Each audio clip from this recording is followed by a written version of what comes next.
Every week, I'm genuinely surprised by what happens with the Sussexes. There's always something that happens and I think, well, I didn't see that coming. What on earth is Prince Harry doing in China, of all places? It doesn't seem right. Royals, diplomats, UK politicians avoid China. Why is he there? Well, this was interesting because it came at the exact same time as King Charles and Queen Camilla arrived in Canada. So first of all, just another indication of the separation of the Sussexes and the Royals, because this is a big schedule clash. Well, he would have known that the King was in Canada. Well, it's been widely publicised. Yes, exactly.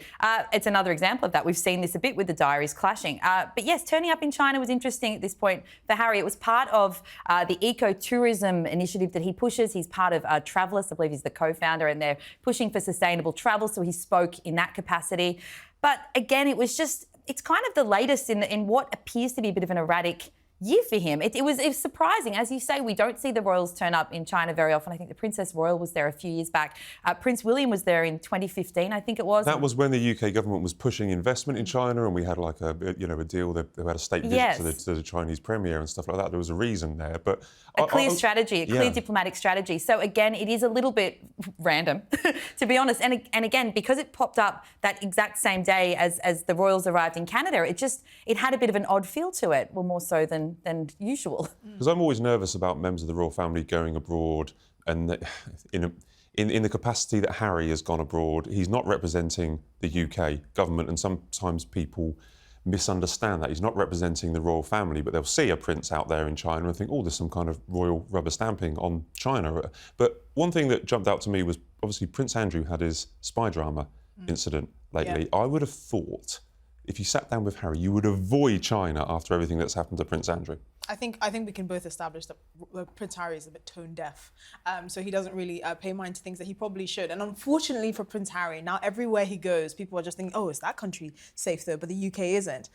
You kind of have to question his motivations around his sort of security troubles here in the UK when he is comfortable going to places like Colombia and China, and in some of these cases taking his wife there, even though he says that the UK is too unsafe for his wife. I feel like Prince Harry is a bit lost, and we've always said, it's been hard for him to adjust to life outside of the royal family, not having the well-oiled PR machine that made him a lovable character, which then kind of pulled back, made us think, oh wow, actually he's not that great, isn't he? But anyway, he's just trying to find himself. I think when the Centre Bali scandal happened, that for me was really quite shocking, because it became clear that he was kind of holding on to these initiatives in the way that he was as a royal. So you have this whole machine behind you to try and promote things that you think are important, but your capacity as a royal is what lends it legitimacy and attention. And without that, and with him basically disgracing himself and coming out and saying things that are quite uncouth, he doesn't realize that now everything he's attached to is almost like the opposite of the Midas touch. But he's still pushing on with it. So sustainable travel, and yet you and your wife travel around in private jets all the time, trying to, the Centre Bali charity that is now kind of in controversy, there's a huge disconnect there. So he just seems like a lost person. And as you've just said then, and you've touched on some of the key points from the year, you look at, whether it's working or not, Meghan has had a very clear career strategy this year. We've seen it roll out. There is a plan in place. With Harry, it feels so scattergun. When I think of what has happened this year in terms of what he's generated headlines for and the work he's been doing, it's largely been the court cases. It's been the interview he did after losing that court case in the UK, and the interview and speaking about his father. And so there's not really a clear pathway of what's happening. And then, as you say, he pops up in China for this on the day that his father and stepmother, I should say, arrive in China. And it just feeds that narrative of there doesn't seem to be a clear approach of what he's doing. He seems lost. Well, I'd forgotten about Travelist.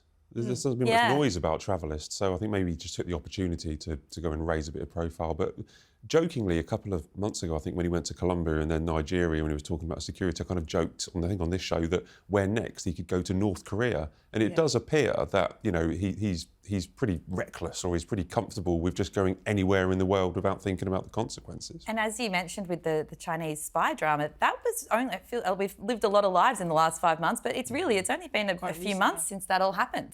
It's very recent. And also, if you think about it critically, what else does he have left? I mean, he's resigned from the Centre Bali charity while it's being investigated. He's no longer a working royal. He has his other charity with the Invictus Games, but again, that's not as his involvement is not as in depth because it's every few years and all of that. Really, this is all he has left. Like you said, you forgot about Travelist, which he set up in 2019. it kind of feels like because there's nothing left, he's just watching Meghan go from experiment to experiment, you know, taking his kids to school and dropping them off. But really, there isn't much there in terms of the man. What is the man about? No, it's interesting to see where he's going to go, because you're pointing out there, it's all about Meghan this year. It's been all about Meghan. So maybe he just saw an opportunity and thought, well, who cares? It's in China. I'll go out there and shout about Travelist. But as we pointed out, it was on the same day that the King and the Queen landed in Canada. There's often a suggestion, I hate it, but there's often people who might suggest, oh, is he trying to steal the front pages, or is he trying to steal the limelight?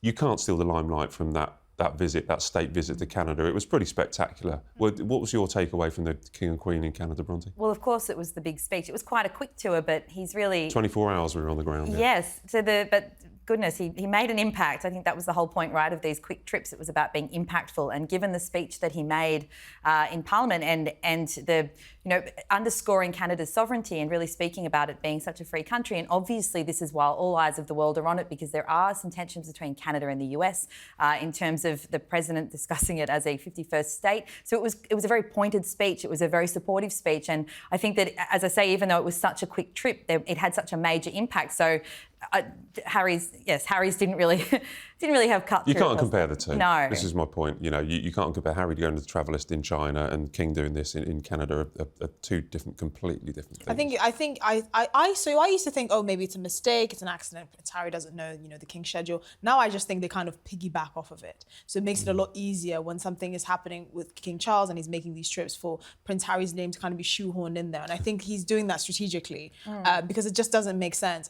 On the King and the Queen visiting Ottawa, I kind of felt a bit sorry for them, especially when I heard the King reading his speech, because this man has had to travel to Canada because on the south of Canada's border, you have this president trolling Canada. He's clearly trolling as the 51st state, but he feels duty-bound to reiterate that it's obviously a free and sovereign country. Why does he have to do all of this? Well, because he's King of Canada. Well, yes, I know, but I felt sorry for him in that capacity. It's the impressive thing from the Kings, like Mark Carney, just recently been elected. One of the first things he chose to do was to get the King over to literally tell his southern neighbour, oi, if you even think about doing anything with tariffs, or if you even think of doing anything about making us a 51st state, your mate, King Charles, that you like and you admire, he's the King of Canada. And it was a real power move, and I'm impressed that the King didn't have to do that.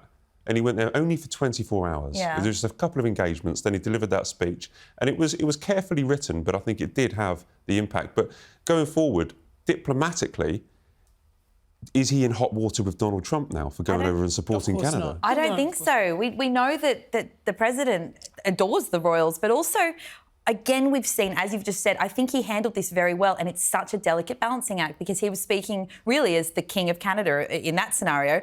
But of course, the UK government's approach to the US at the moment is very much to placate Trump, President Trump. So it was an unbelievably fine line, but I think he did it very well. And it would have been very important to Canada at this time when they've got that tension and they are in a position of great change with their allies, you know, that he was there and that he was able to stand up for them. But again, towing that line, so he's not, I don't think he will have upset President Trump.